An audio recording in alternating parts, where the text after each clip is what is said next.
Right to side please. Okay, thank you.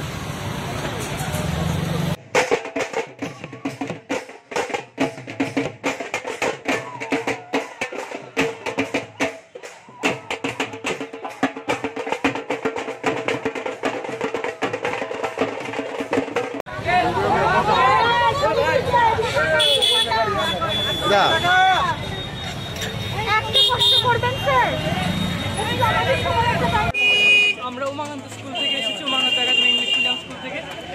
এই দিনটার জন্য আমরা অনেক দিন ধরে অপেক্ষা করেছিলাম। এই সরস্বতী পূজা আমাদের বিদ্যার্থীদের পূজা, তো আজকে স্কুলের সবাই মিলে আমরা মূর্তি নিতে এসেছি।